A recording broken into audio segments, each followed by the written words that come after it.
If you're a mount collector, this video is for you. This entire month of July, we're given the Collector's Bounty buff, which increases the drop rate of some of the rarest mounts in the game up to 5%, and this applies to all dungeon and raid mounts released before Dragonflight came out. So in this video, we'll cover all of the raid and dungeon mounts affected by the mount buff that we can attempt once a week per character, as well as give you information on their location entrance if you're not familiar, and their past drop rate before the boost. The first 4 mounts we'll talk about are going to be from Shadowlands. Now, up on the weekly attempt chopping block will be Marrowfang's Reigns, which will drop from Marrowfang himself when we do Necrotic Wake on Mythic difficulty. So since we're gonna do this on Mythic, the dungeon will be a weekly lockout per character. As for the drop rate, it's on a 0.6% drop rate, but with the buff in play, it'll be bumped up to a 5.6% instead. As for getting to the dungeon itself, we'll have to take the portal to Oribos and travel to Bastion. Once there, we'll head to the west part of the map, or the zone, to the Temple of Courage and find the entrance here. Make sure to turn on Mythic difficulty before entering, of course. Our next mount up will be the Fractal Cipher of the Xerath Overseer. Quite a mouthful. And this will drop from defeating the Jailer, which is the last boss on Mythic difficulty. Once again, since it is on Mythic, it will be a once a week per character chance to drop, but the rate has been increased from 0.53% up to 5.53%. The entrance of the raid to the Sepulcher of the first ones will be located here in Zereth Mortis. So to get there, we'll just go to Oribos, and if you have it unlocked, we'll just take the portal here to the second floor and then enter the portal to Zereth Mortis and then just fly there. After the first boss, you should have access to the skip, but if not, you can make use of the looking for group for faster runs. There are a ton of custom groups right now. That's one of my tips, is if you're trying to just go for a certain boss at the end of the raid, there are a ton of people looking to group up and just do it all in one fell swoop. So make sure you use that. Our next 2 raid mounts from Shadowlands will be both from the Sanctum of Domination. These are going to be the Sanctum Gloomcharger and the Vengeance Reigns. The entrance for the raid will be located in the Maw. Now, as for traveling there, once we get to the Maw, if you have the Anima Flow teleporter, we'll use that device in order to get to the Desmoteron, which will take us directly in front of the raid entrance. Now, as for the mounts himself, the Sanctum Gloomcharger will drop from the 3rd raid boss of the instance called the 9, and it has a 0.3% chance to drop,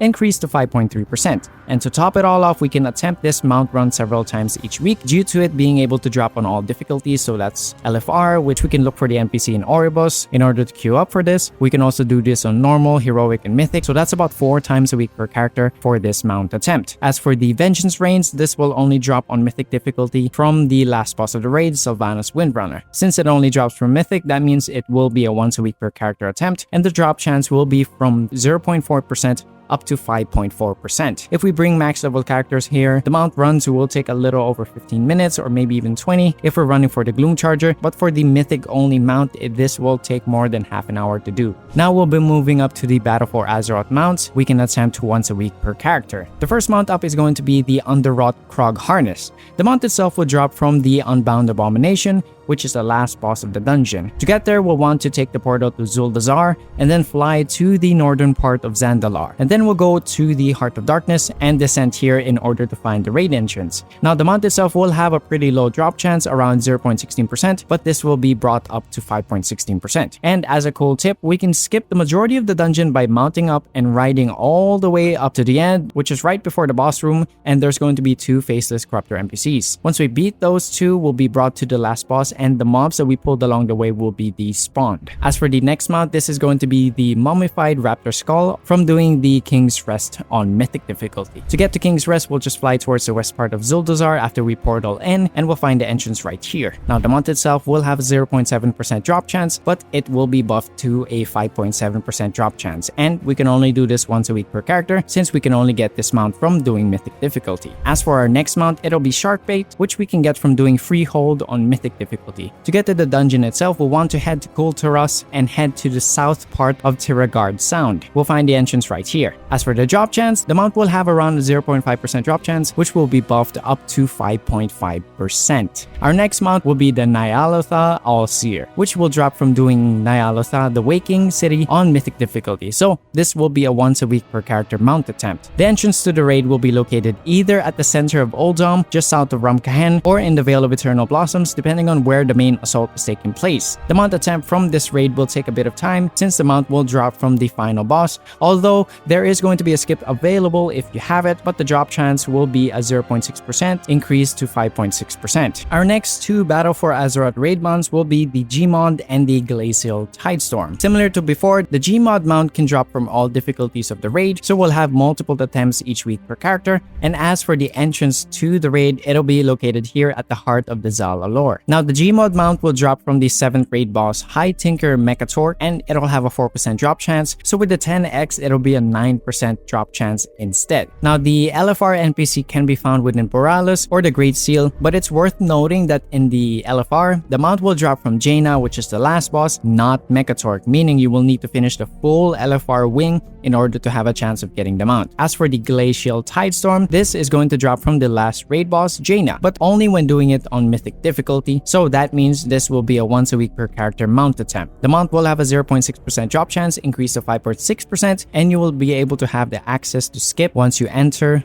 if you have that available. Actually got lucky for this mount myself. Got it on my first try. Now we'll be moving on to the 5 Legion raid mounts. Now this would be 6, but one of the mounts here is from doing Return to Karazhan, which we'll talk more about later since it ties into 2 more mounts in the same area, so stick around till the end of the video to know more about that. Now the first 2 mounts we'll talk about will be from doing the Nighthold raid. The entrance will be located here in Suramar. We'll go inside this building and then go underground, and both of these will drop from Gul'dan, which is the final boss of the raid. The first mount is going to be the Living Infernal Core, which will drop from all 3 difficulties of the raid at a 0.4% drop chance, increase to 5.4%, meaning we'll have 3 attempts each week per character for this mount, while the second variant, the Fiendish Hellfire Core, will only drop from doing this raid on mythic difficulty on a 1% chance to drop, increase to 6%. Our next raid mount will be the Abyss Worm, which will be from the Tomb of Sargeras raid, and its entrance will be located here at the Broken Shore north of the Tomb of Sargeras. The mount will drop from Mistress Sazine, which is going to be the 5th boss of the raid, and we can have an attempt at the mount 4 times a week per character since it can drop from all 4 difficulties: LFR, Normal, Heroic, and Mythic. The LFR NPC will be found in Dalaran, the Legion version of course, at Prasa's Landing, and the mount will have around a 1% drop chance, increased to 6%. As for our last 2 raid mounts, these will be the Antoran Charhound and the Shackled Orzul, which will be from Antorus, the Burning Throne, and the entrance is located here at Hellfire Armory by the Antoran Wastes. Now, the Shackled Orzul will drop from Argus, the last boss of the raid, only on mythic difficulty, so this will be a once a week per character attempt at the mount, and this will have a 0.8% drop chance, increased to 5.8%. As for the Antoran Charhound, it'll drop from the 2 hounds at the Burning Throne, and it can be done on all 4 difficulties, meaning 4 attempts a week per character, and this is going to be for Normal, Heroic, Mythic, and LFR. The NPC will also be found in Dalaran. The drop chance will be at 1%,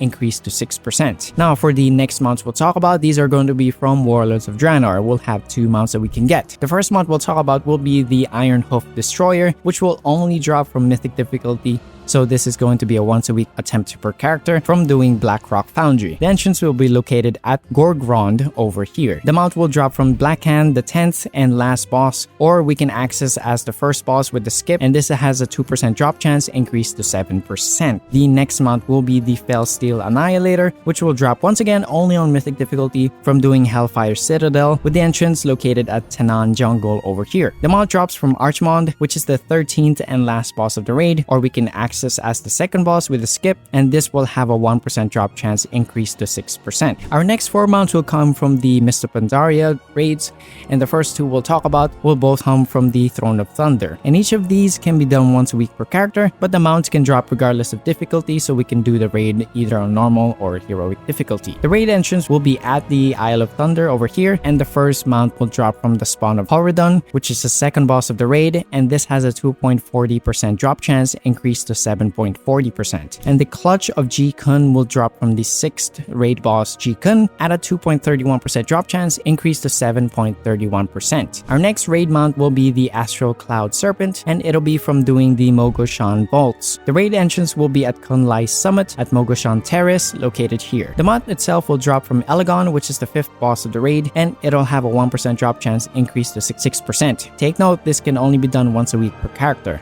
Our last raid mount for this expansion will be from Siege of Orgrimmar, and this mount will only drop from doing mythic difficulty. The entrance will be at the Vale of Eternal Blossoms, just at the base of Mogu'Shan Palace. If you don't see the corruption or the Shah all around, we'll have to phase into the correct timeline, so we'll want to talk to Zidormi, who's at the Mogu'Shan Palace here. The Kor'kon Juggernaut will drop from the last boss of the raid, Garrosh Hellscream, at a 0.90% drop chance. This will be increased to 5.90%. Good luck with that. Our next raid mounts will be from the Cataclysm expansion. So these are going to be Throne of the Four Winds, Firelands, and Dragon Soul. The first mount up will be the Drake of the South Wind, which is dropped from doing the raid Throne of the Four Winds. The entrance will be found here at the southern part of Uldum, and we'll have one attempt at this mount per week per character, despite being able to get the mount from both normal and heroic. So it's up to you how you want to do this. The mount will have a 1.5% drop chance, increased to 6.5%. Now, since the raid is relatively short, we can clear this raid quite fast and spam it with ults for a chance at the mount. Our next two mounts will be from the Firelands raid. The entrance will be found at Mount Hyjal near the Sulfuron Spire here, and to get there, we'll just simply take the portals available in our capital cities straight to this location. Now take note that two mounts that can drop from this raid can be done twice each week per character, since they have a chance of dropping from both normal and heroic. The Flame Talon of Alizrazor has a 2.09% drop chance, increased to 7.09% from Alizrazor, while the Smoldering Egg of Milagazor,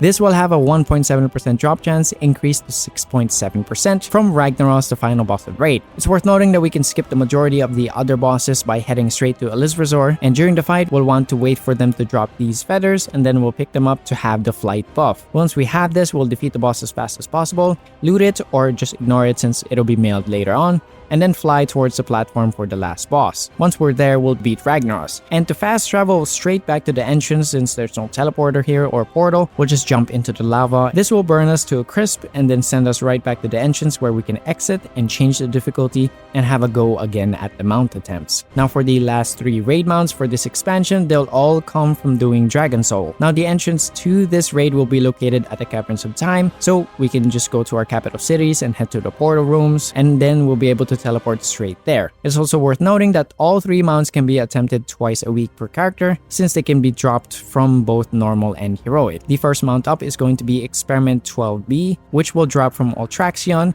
the fifth boss of the raid, and it'll have a 1.2% drop chance, increased to 6.2%. As for the Lifebinder's Handmaiden and the Blazing Drake, both can drop from Deathwing, who is the final raid boss, though from different difficulties. The Lifebinder's Handmaiden has a 1.8% drop chance, increased to 6.8%, but it only drops on heroic difficulty, while the Blazing Drake has a 3% drop chance, increased to 8%, but it can drop on both normal and heroic. So if you want to just do this as a one and done, you can just run the raid on heroic for a chance at all the mounts. But if you're really trying to min-max it, then go ahead. Now we'll be moving back to the Wrath of the Lich King, and from the raids, we can look to get 5 mounts. The first raid will be from the Eye of Eternity, and we'll find it located in Borean Tundra at the Nexus here in Caldara. The raid will only have one boss, which is Malygos, so it'll be fairly quick to check this mount attempt for the week off the list. The mounts we can get here are going to be the Azure Drake and the Blue Drake. Now it's worth noting that if you're really extremely lucky, you can actually get both mounts in a single run. As for our drop chances, they are on the range of 2% for both of them, but with the buffs applied, it'll be bumped up to 7%. Our next raid mount will be Mimiron's Head,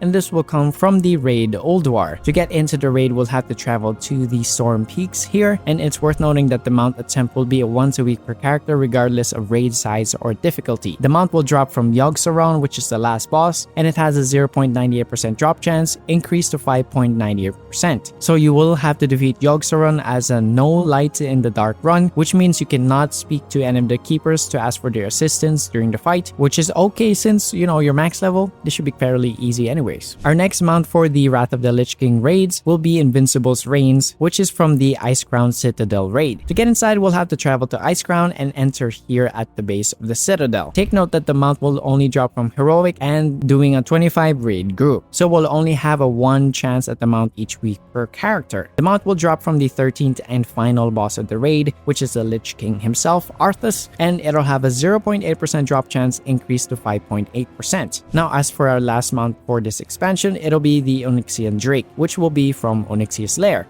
To get to the raid, we'll have to travel to Duskwallow Marsh at the south part of Kalimdor. Take note that we can only do this once a week per character, for this mount attempt. Since the raid only has Onyxia as the boss, it'll be quite a short mount attempt. The only time consuming part will be flying to the entrance and then sprinting to the boss area. The mount will have a 1.45% drop chance increased to 6.45%. Now we'll be talking about the weekly mounts we can attempt from the Burning Crusade. From the raids we'll be able to get 2 raid mounts, but one of those can actually net us 3 mounts, which I mentioned earlier during the Legion section, which is Return to Karazhan. I'll talk about that in a moment. Our first mount will be the Ashes of Lair, which we'll get from the Tempest Keep raid. To get here, we'll need to go to our capital city's respective portal rooms and take the portal to Shadowlands City. Once there, we'll fly to the Netherstorm and head to the Tempest Keep here. It's also worth noting that the difficulty or the size of the raid won't matter, and we'll only get a once a week chance at the mount per character. Now the mount will drop from Kel'Thas Sunstrider himself, who is the final boss of the raid, and it has a 1.7% drop chance increased to 6.7%. We can actually just enter the raid and head straight to him if we want for this mount attempt, so it's quite easy. Now as for our next mounts, they'll be from the Karazhan raid.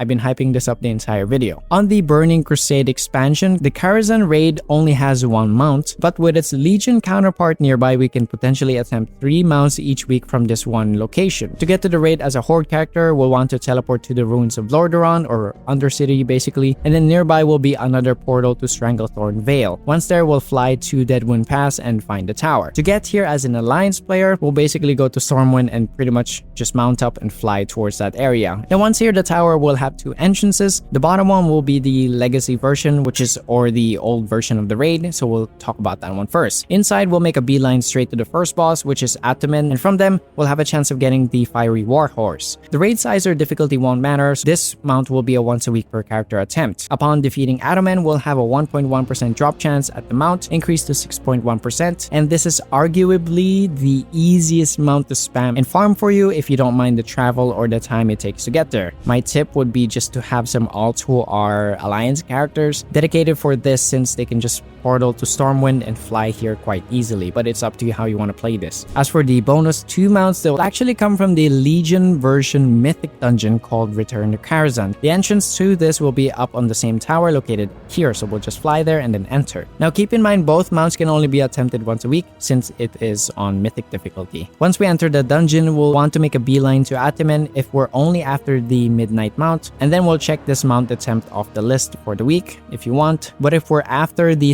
Smoldering Emberworm or we don't have it yet, we'll have to do quite a couple of things. For those not aware on how to get the chance at this mount, the goal is to speedrun the dungeon while we're picking up 5 crystals. The first one will be located in the audience hall, which we'll only gain access to after clearing the Opera Hall boss. The second crystal will be up the stairs and towards the boss room with the maiden, and just before we reach her, there's going to be a room to the left which will have the second crystal. For the third one, it'll be in the room with Moros, which will drop the keys upon defeating them. Just before we head towards the fourth crystal, we'll want to head down to the stables to fight Ataman and get a chance at the mount. After we beat him, we'll head to the rooms at the back to enter the spider room.